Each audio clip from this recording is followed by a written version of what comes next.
Well, hello YouTube, Species 7 here, and welcome to a brand new Let's Play. I'm going to do Farming Simulator 2013. I'm kidding. No, I'm not kidding. I'm actually going to do Farming Simulator 2013.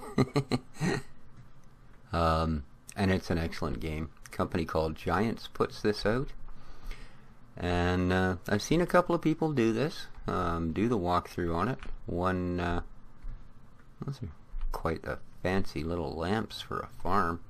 One young fellow, Stocko Glaus from the UK, did a really nice walkthrough on it. So what I'm doing something a little bit different. This is a custom map.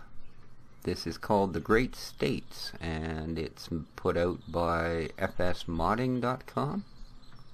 So, I really like this map because it runs very, very smoothly. It doesn't seem to have a lot of, you go to turn and it'll sort of half lock up because there's 800 items over there and one item over there. And, it seems to run fairly smoothly all the way through, which is important for a Let's Play. It also starts you with some fairly nice equipment, not overpowered by any means. I mean, this is only a 430. This Deutz. I'm not going to try or pretend I know any better. A not bad little cedar at all. Some of the equipment is fairly decent indeed. So, and yeah, you can run in this game as well. What else they got hiding around here? Not a bad looking harvester. 7545. Well, it's certainly not the biggest they make, but it is not the smallest. Another little Deutz, looks like a 420 this time. And the smaller of the Cramp big bodies, but that's okay because that still holds a fair chunk of grain or seed or whatever you're going to throw in there. This is our spray, or our seeds over here. And our fuel is over by that other gray shed where the other tractor is. Alright, now as I'm going to do this game in sort of a tutorial type fashion, and this is only going to be a short little intro. There's some more of those fancy lamps. Damn, those are pretty. This is going to be just a sort of an intro one to see how it runs, how we're doing on it. But as I say, this will be sort of a bit of a tutorial type for anyone that hasn't actually played this. So E to get into your tractor. On the left side of the screen there where it says Damon Deutz Argatron K420, that is a mod as well. That particular mod is called the Inspector mod, in this case Inspector Mod 2013. Yeah, that's you can find that at 2013 AussieMods.com is the little URL that came along with it. A fella named Edmund gets the credit. Excellent little mod. Where it really comes in nice is if you have some harvesters out, you can tell what the percentage is, like how full their tanks are without having to go by and climb in and look at the gauge and blah blah blah. Pressing C gets you inside the cab. You see, you can full view of everything. Some of these tractors, doors open and other little goodies happen. And driving is your standard WASD. You can also run game pads. Will run perfectly fine on this. I know my 360 pad actually lists the buttons correctly and such, so clips along pretty good, 30 mile an hour. Down where you see the speedometer and the fuel level there, 177 liters, and the amount of money we currently have, which is 11,924, is a little button that says disabled, and next to it one that says 00H. Well, it's actually 00 hours. That's another mod called ESL Limiter, and I looked and could not find that mod anywhere anymore. As soon as I can find a link, I will post it. This is your ATM on easy mode, which is what I'm playing this on, and there's a reason, as I'll explain. You start with a bank loan of $50,000. So yeah, taking off the 11,000 you have in your pocket, you're still 38 grand shy of paying them back.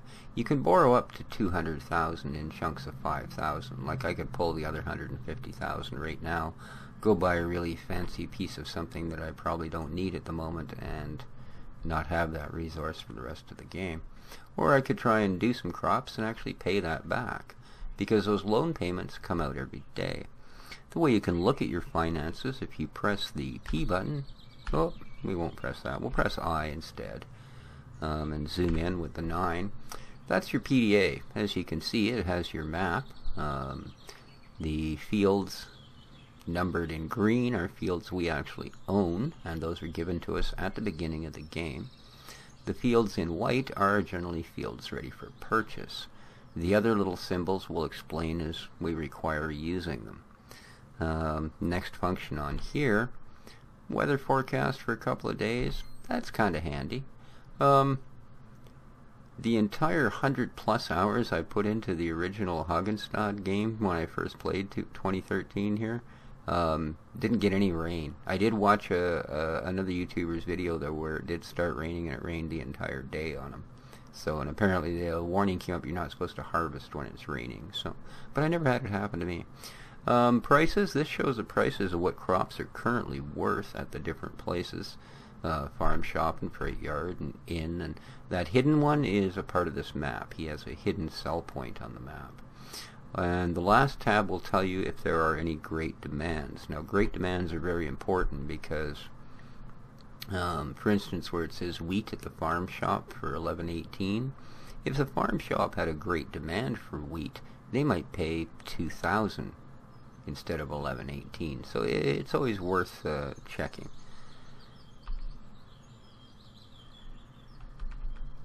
Yeah, always. Next one shows your finances. So you can see we've spent $90 today, although we've actually done nothing. That's because every vehicle you own has a maintenance fee, a per day maintenance fee, and every piece of gear you buy comes with a built-in per day maintenance fee. Let's have a look at our gear. Pressing P brings up this really nice little inventory screen. To find out what you own, you can go to Owned, and it tells us we own 2 of these Deutz Agritron K420s, for instance, and gives a little bit of the specs on them. Maximum power, 73 kilowatt, 100 horsepower. They cost us $120 a day, whether we drive them, park them, or set them on fire in the field. That's their general maintenance cost. So that pair is costing us $250 a day just parked. Same here, 130 on this guy, etc., etc. Ooh, nice, we got the Argit Farm 430 front loader.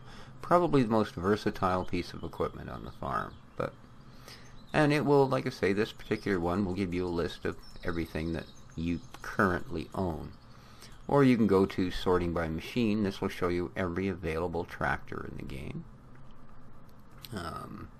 Etc., etc. Front loaders and harvesters, potatoes and beets and tippers and cultivators and plows and on and on. Sorted by brand, and then you have your animals. We're going to get heavy into cattle, do lots of sheep, and I'll be right up front, I ain't doing chickens.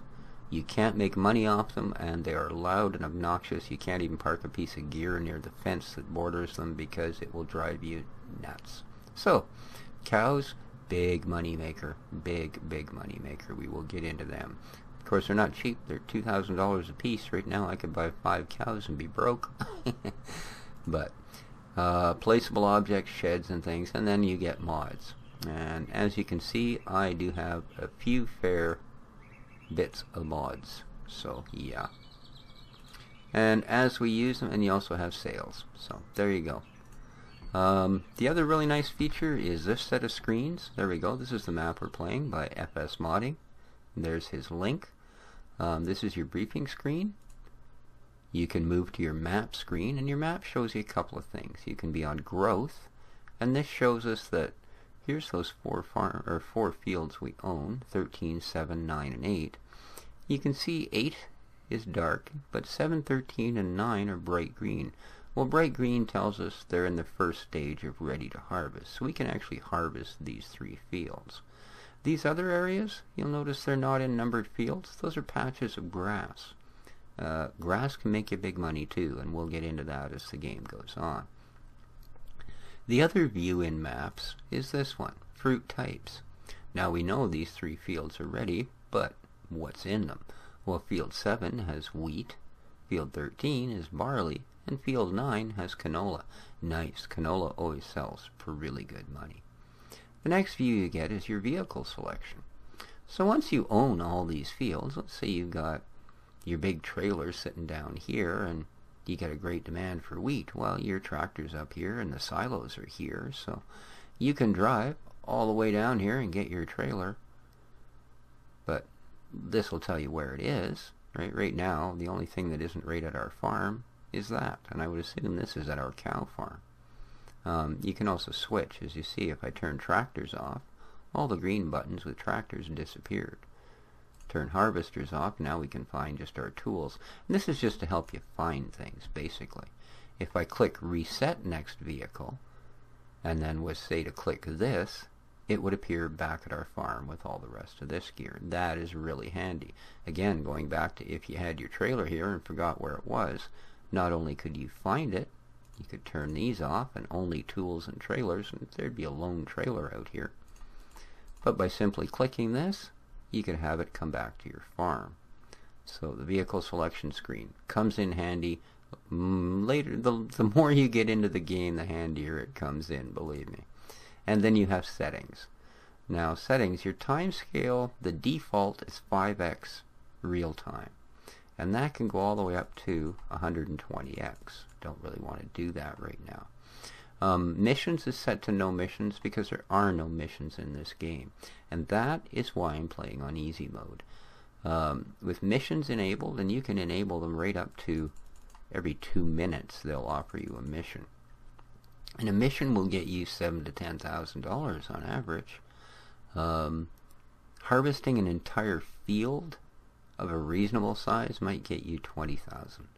And that takes, planting and plowing and harvesting and several days, etc., etc. In that period of time, you could make $100,000 doing missions. So with no missions available on this map, your money can be really scarce for a long time. You don't just get to buy the toys anytime you want them. So that's your last basic screen here. And that, I think, gives us a bit of an idea of the game and how it's played. Well, if not how it's played, at least everything that's there. We know we know what all the screens are and what they do. And here's that. This must be field 7 because it's full of wheat. And if we look at that particular screen of our PDA, well, see the little arrow rotating? That's me. And yeah, this is field 7. So we have field 7 here, and it's full of wheat. Field 9 over there had something else in it, and then field 13, which is up this way, is also ready to harvest. And as you can see, these are fair-sized fields. Now where we get the big cow head symbol, there's our front-end loader sitting over by our cow part. And what did they put here? It's wheat as well. Doesn't look the same. Alright, well, I know they just recently had quite a large patch to this game, and it looks like they changed some of the textures. Yeah, there's our front-end loader, silage bucket. Here's our silage bins. Well, one will be for silage, the other will be straw and manure. Here's where we feed our cows. There's the cow stable. There's the cow pasture, which means right around the corner. Boop, boop, boop, boop.